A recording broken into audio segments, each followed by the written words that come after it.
नमस्कार, मैं हूं शिल्पा पाठक। बिहार आवर में आपका स्वागत है और बढ़ते हैं बिहार की 25 बड़ी खबरें की ओर। खनिज एवं पदार्थ औद्योगिक संस्थान में 11 सहायक व स्टेनो की भर्ती। सीएसआई में सरकारी नौकरी की इच्छा रखने वाले उम्मीदवारों के लिए काम की खबर। जी हां, वैज्ञानिक तथा औद्योगिक अनुसंधान परिषद ने अग्रिम राष्ट्रीय संस्थान खनिज एवं पदार्थ औद्योगिक संस्थान ने सहायक व स्टेनो भर्ती पर विज्ञापन जारी किया है। संस्थान के द्वारा 20 मई 2021 को जारी भर्ती विज्ञापन के अनुसार खनिज सचिवालय सहायक और खनिज अशुपालिक या जूनियर स्टेनोग्राफर के कुल 14 पदों के लिए योग्य उम्मीदवारों से आवेदन आमंत्रित किए जा रहे हैं। उम्मीदवारों को ध्यान देना चाहिए कि CSIR IMMT द्वारा विज्ञापित से ये सभी रिक्तियां स्थायी है। बैंक नोट प्रेस ने सुपरवाइजर समेत 135 पदों पर भर्ती के लिए मांगे आवेदन। बैंक नोट प्रेस देवास ने सुपरवाइजर, जूनियर ऑफिस असिस्टेंट समेत विभिन्न 135 पदों पर भर्ती के लिए नोटिफिकेशन जारी किया है। योग्य और इच्छुक कैंडिडेट्स इन पदों के लिए ऑफिशियल वेबसाइट bnpdewas.spmcil.com के जरिए ऑनलाइन आवेदन कर सकते हैं। इन पदों के लिए आवेदन प्रक्रिया 12 मई से शुरू होगी। कैंडिडेट्स 11 जून तक इन पदों के लिए आवेदन कर सकेंगे।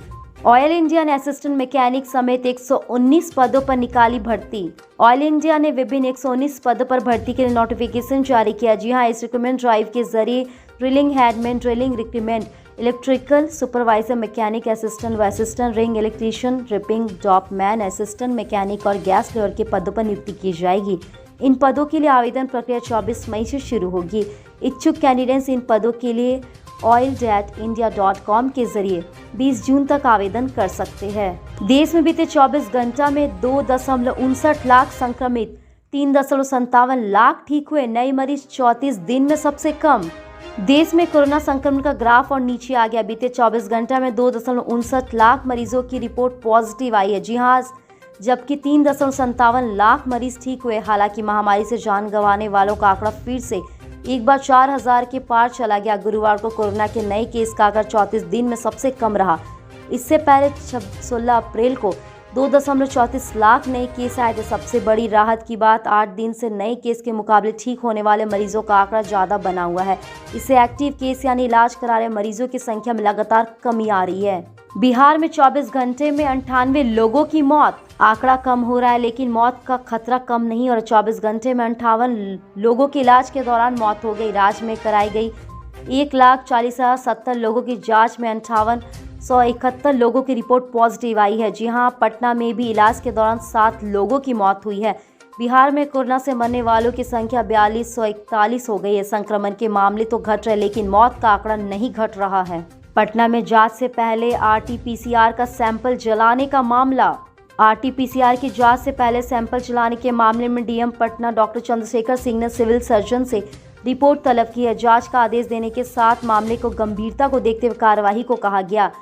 वहीं civil surgeon doctor Vibha Kumari ने कहा कि मामला गंभीर है, इसके लिए जांच टीम लगा दी गई है। TM डॉक्टर चंद्रशेखर सिंह ने कहा कि इस मामले में जानकारी जुटाई जा रही है। पटना के सिविल सर्जन से रिपोर्ट मांगी गई है। जांच रिपोर्ट मिलने के बाद कार्रवाई की जाएगी। बालू के अवैध धंधे पर वर्चस्व को ले माफियाओं के बीच फायरिंग। कोंच थाना के खैरा गांव के पास बुधवार की मध्य रात्रि 2 पक्षों के बीच बालू खनन वर्चस्व को लेकर गोलीबारी की घटना हुई है। जी हां, वही गोलीबारी की घटना पर पुलिस पर ग्रामीण ने हमला बोल दिया। हमले में थाने के वाहन का ड्राइवर मंजीत कुमार घायल हो गया। वहीं अन्य पुलिसकर्मी पदाधिकारी किसी तरह वहां से निकलने में सफल हुए।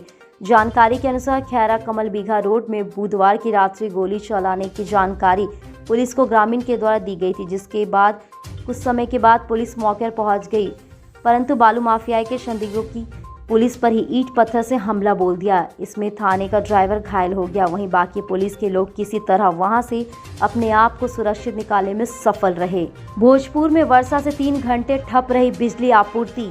आरा भोजपुर जिले में बुधवार की सुबह आई तेज बरसात के कारण पूरे जिले में 2 से 3 घंटे बिजली आपूर्ति प्रभावित रही। जी हां, अचानक बिजली गायब होने से लाखों उपभोक्ताओं को परेशानियों का सामना करना पड़ा।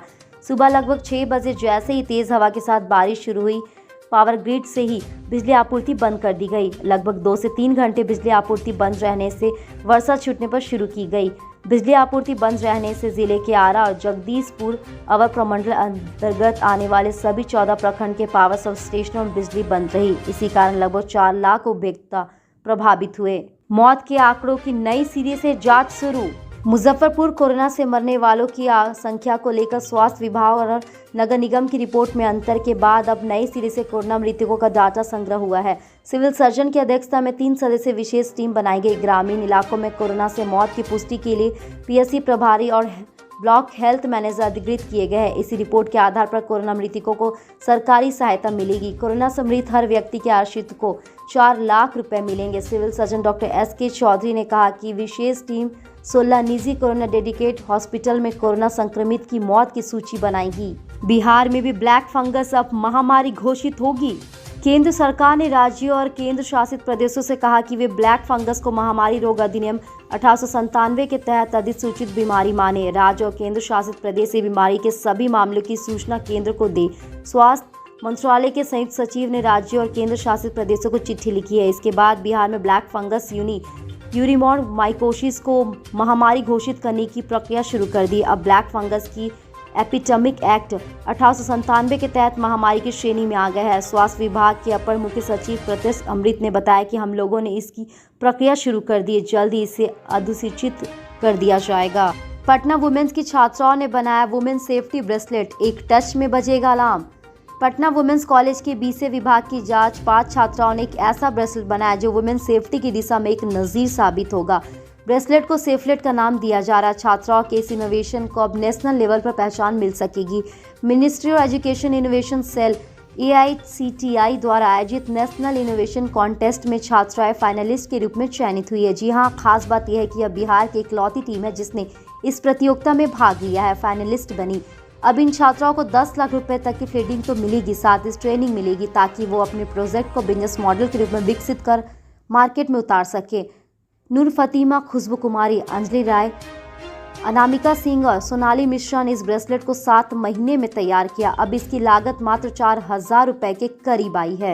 विश्व प्रसिद्ध हाजीपुर का नेपाली छावनी मंदिर ढहा। मिनी खजुराहो के नाम से विश्व प्रसिद्ध हाजीपुर कुनहारा घाट पर करीब 450 वर्ष प्राचीन नेपाली छावनी मंदिर का वहीं शव हुआ, जिसकी आशंका दर्शकों से व्यक्त की जाई थी। मंदिर के चारों ओर बने परकोटे की छत बुधवार की देर रात बराबर ढह गई। संरक्षण के अभाव में ध्वस्त के करीब मंदिर करामत मिठून की मूर्तियों के लिए खजुराहो विश्व प्रसिद्ध है। इस नज़रिए से हाजीपुर के नेपाली छावनी मंदिर को मिनी खजुराहो कहा गया। हालांकि काष्ठ पर उद्रीन मिठून की मूर्तियों के दृष्टिकोण से इसे विश्व का इकलौता धरोहर कहा गया है। पैनगोरा शैली में बने इस मंदिर के 3 सेट छत को आधार देने के लिए सागवान लकड़ी के 20 सतरी लगे थे। 1 दशक पूर्व पुरातत्व विज्ञान के वैज्ञानिकों की एक केंद्रीय टीम सर्वे करने आई थी। टीम ने धरोहर की हालात पर चिंता जाहिर करते तत्काल दीमक खारी अद्भुत काष्ठ कलाकृतियों को बचाने के लिए केमिकल ट्रीटमेंट कराए जाने की संस्तुति की है। ऐतिहासिक धरोहर के प्रति विमुख केंद्र व राज्य सरकार के स्तर से कोई कदम नहीं उठाया जा सका। चाणक्य IAS एकेडमी के नए सत्र की शुरुआत। सिविल सेवा परीक्षा की तैयारी करवाने वाली संस्था चाणक्य IAS एकेडमी के पटना ब्रांच में UCSP और BPSC की हिंदी अंग्रेजी के अलग अलग बैच की शुरुआत 25 मई से शुरू होने जा रही। Regional head doctor Krishna Kumar Singh ने बताया कि 2021 में इंटर की परीक्षा से दे चुके छात्रों के लिए विशेष रूप से तैयार किए गए 3 विषय अपग्रेड फाउंडेशन कोर्स के नए बैच की शुरुआत होने जा रही है। एजुकेशन कर चुके या कर रहे छात्रों के लिए विशेष कोर्स के बीच बैच की शुरुआत होने जा रही है। दूसरे को बचाने में जान दिए शिक्षकों के परिजनों का सरकार रखे ख्याल। सिवान जिले में कोरोना वायरस से 1 माह के दौरान 30 शिक्षकों की हुई मौत के बाद परिजनों पर दुखों का पहाड़ टूट गया। जी हां, इन शिक्षकों के परिजनों का भरण पोषण कैसे होगा, इसकी चिंता सताने लगी है। बच्चों की पढ़ाई से लेकर अन्य तरह के कार्य इस तरह से होगा, इसको लेकर ग्रामीण रिश्तेदार व अन्य लोग भी चिंतित है। शिक्षक संगठन वर्चुअल बैठक कर मृत शिक्षकों की आत्मा की शांति की श्रद्धांजलि दी। साथ ही सभी शिक्षकों के आश्रितों को 50,000 मुआवजा देने की मांग की गई। शिक्षा संगठनों का कहना है कि कोरोना वायरस की वजह से इन आश्रितों को मुआवजा राशि तत्काल उपलब्ध करानी चाहिए। कारण है कि आपदा के समय शिक्षकों को 1 साल से ज्यादा समय हो गया विभिन्न कार्यों में लगाया जा रहा है। 4200 करोड़ की लागत से बनेगा Sherpur Dighwara 6 lane bridge. Patna ring road के तहत शेखपुर दिगवारा 6 लेन ब्रिज के लिए जमीन अधिग्रहण की अधिसूचना जारी हो गई है। जी हां, रिंग रोड के पैकेज 2 के तहत 24 किलोमीटर लंबे हिस्से पर 6400 करोड़ लागत अनुमानित है। इसमें शेखपुर साथ ही दिगवारा 6 लेन ब्रिज पर इस ब्रिज के बनने से सरन प्रमंडल के तीनों जिलों शरण, सिवान और गोपालगंज के लोगों को सीधा फायदा मिलेगा। निर्माणाधीन बीहाटा एयरपोर्ट से तीनों जिलों का सीधा कनेक्शन हो जाएगा। इन जिलों के लोगों को पटना आने के लिए शीतलपुर, सोनपुर या हाजीपुर की तरफ आने की जरूरत नहीं पड़ेगी। पीएमसीएच का दावा, 1 बूंद खून के टेस्ट से कोरोना के 6 स्टेज का पता चलेगा। पटना स्थित पीएमसीएच के माइक्रोबायोलॉजी विभाग के एसडीओ डॉक्टर एसएन सिंह का दावा है कि रैपिड एंटीजन और रैपिड एंटीबॉडी टेस्ट को एक साथ करने के कोरोना की तैयारी लहर के साथ देश में आ सकती है, उसी समय से रोका जा सकता है। यह मॉडल से कोरोना के 6 स्टेज का पता चलेगा। जी हां, इन्होंने प्रधानमंत्री नरेंद्र मोदी को पत्र लिखकर इस मॉडल में 5 फायदे भी गिनाए हैं। साथ ही पूरे देश में इसे लागू करने की अपील की गई। अगर एंटीजन टेस्ट और एंटीबॉडी टेस्ट को संयुक्त रूप से स्क्रीनिंग टेस्ट में इस्तेमाल किया जाए तो देश का करोड़ रुपए बचेगा। साथ ही काफ़ी तेज़ी से जांच हो जाएगी। मरीज का इलाज और आइसोलेशन में उतनी ही तेज़ी से हो सकेगा। साथ ही इससे आरटी-पीसीआर की जांच रिपोर्ट के लिए होने वाला लंबा इंतजार और इससे फैलने वाले संक्रमण पर रोक लग जाएगी। मुंगेर गोलीकांड पर पटना हाईकोर्ट सख्त। मुंगेर गोलीकांड मामले पर पटना हाईकोर्ट का कहना है कि यदि मुआवजा देने में देरी हुई तो सरकार के खिलाफ अवमानना का मामला चलेगा। कोर्ट का मामला है कि सीआईडी के अनुसंधान में कई खामियां हैं, उसे दूर करने की जरूरत है। इसके अलावा सीआईडी जल्द ही मुंगेर के तत्कालीन एसपी लिपि सिंह से पूछताछ करेगी। वहीं तत्कालीन मुस्लिम थानाध्यक्ष ब्रजेश सिंह की गिरफ्तारी होगी। दुर्गा विसर्जन के दौरान 20 साल के अनुराग पोद्दार की मौत के मामले में लगातार न्यायमूर्ति राजीव रंजन प्रसाद की एकल पीठ 3 दिनों से सुनवाई कर रही है। मुंगेर सिविल कोर्ट के अधिवक्ता ओम प्रकाश पोद्दार ने कहा कि लगातार 3 दिनों तक सुनवाई के बाद अब कोर्ट ने सख्त तेवर अपनाते हुए आदेश दिया है कि अनुराग हत्या मामले में मुआवजा देने में देरी हुई तो सरकार के खिलाफ अवमानना का मामला चलेगा। पटना एम्स के रेजिडेंट डॉक्टरों ने दी हड़ताल पर जाने की चेतावनी। कोरोना महामारी के बीच पटना एम्स के रेजिडेंट डॉक्टर ने हड़ताल पर जाने की चेतावनी देकर सरकार की मुश्किलें बढ़ा दी। जी हां, डॉक्टरों ने कोरोना संक्रमित होने पर बेड न मिलने का आरोप लगाते हुए एम्स में कम से कम 20 बेड रिजर्व करने की मांग की है। रेजिडेंट डॉक्टर की मांग नहीं पूरी होने पर 24 मई से हड़ताल पर जाने की चेतावनी दी गई। इन्होंने कहा कि रेजिडेंट डॉक्टर दिन रात कोरोना मरीजों के इलाज में लगे रहते हैं। ऐसे में यदि वे कहीं खुद कोरोना संक्रमित हो गए तो उन्हें समुचित इलाज मिलना चाहिए, लेकिन कई बार बेड मिलने में दिक्कत आ रही है। ऐसे में सरकार को एम्स अस्पताल में रेजिडेंट डॉक्टर के लिए कम से कम 20 बेड रिजर्व करनी होगी। आरडीए के अध्यक्ष डॉक्टर विनय ने चेतावनी देते हुए कहा कि मांग नहीं मानी गई तो 24 मई से सभी रेजिडेंट डॉक्टर हड़ताल पर चले जाएंगे। घबराए नहीं, व्हाइट फंगस नया और जानलेवा नहीं। ब्लैक फंगस के बाद व्हाइट फंगस ने कोरोना मरीजों को संक्रमित कर दिया है। हालांकि विशेषज्ञों का कहना है कि यह ब्लैक फंगस जैसे जानलेवा नहीं है। यह चर्म रोग से संबंधित सामान्य बीमारी जिसका इलाज पूरी तरह संभव है। इस बीमारी से फेफड़े अथवा शरीर के आंतरिक हिस्से में घातक संक्रमण की बात अब तक नहीं सुनी गई है। पीएमसीएच के चर्म रोग विभाग के विशेषज्ञ डॉक्टर अभिषेक झा ने कहा कि इंसान में व्हाइट फंगस एक चर्म रोग है, इससे शरीर में खुजली होती है। यह बीमारी जानलेवा नहीं होती है। पीएमसीएच के प्रचारक डॉक्टर बीपी चौधरी और चर्म रोग विभाग के वरीय अधीक्षक डॉक्टर अभिषेक झा ने बताया कि व्हाइट फंगस सामान्य फंगस संक्रमण है जो चर्म रोग के दौरान देखा जाता है। लगन के सीजन में औने पौने कीमत पर बिक रहा दूध।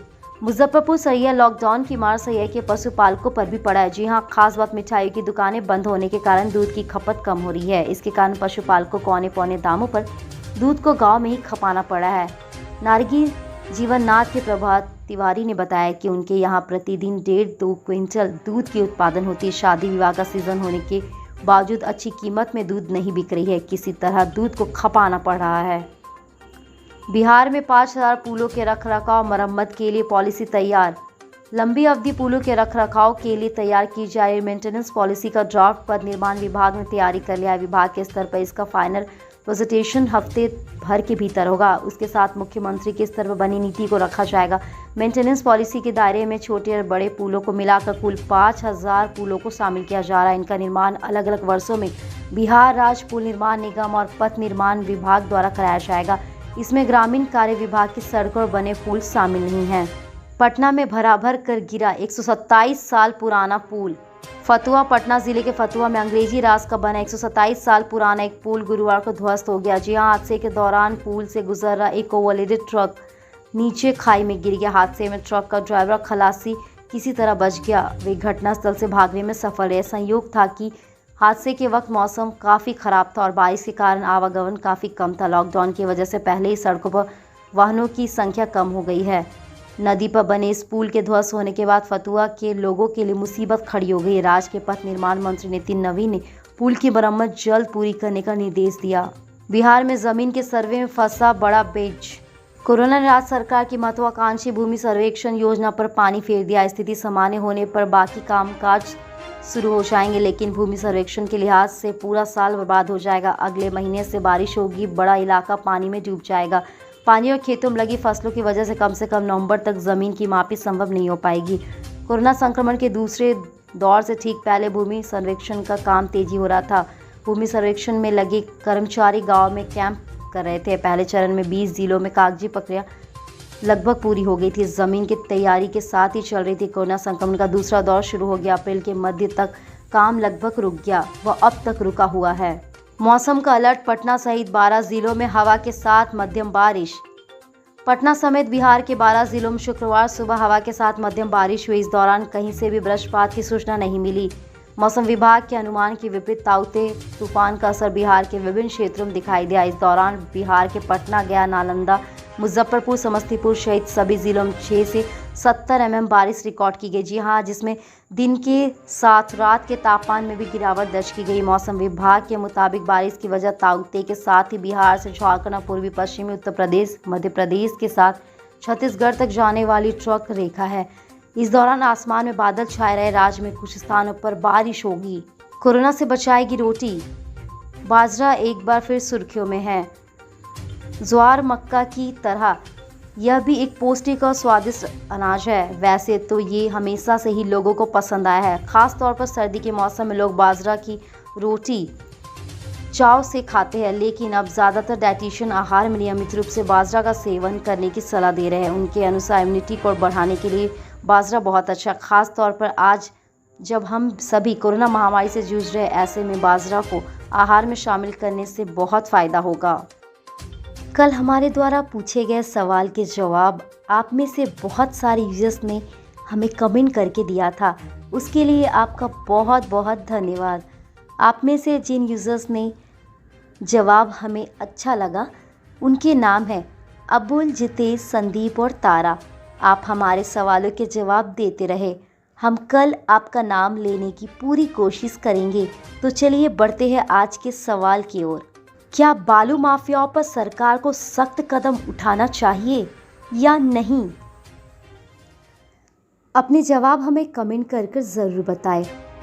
इसके साथ ही आज के लिए बस इतना ही। कल की खबरों के लिए हमारे साथ ज़रूर बने रहे। अगर ये वीडियो आप हमारे YouTube पर देख रहे हैं तो चैनल को सब्सक्राइब करें और बेल आइकॉन दबाना ना भूलें। और अगर आप हमारी ये वीडियो Facebook पर देख रहे हैं तो पेज को लाइक करें और ज़्यादा से ज़्यादा शेयर करें।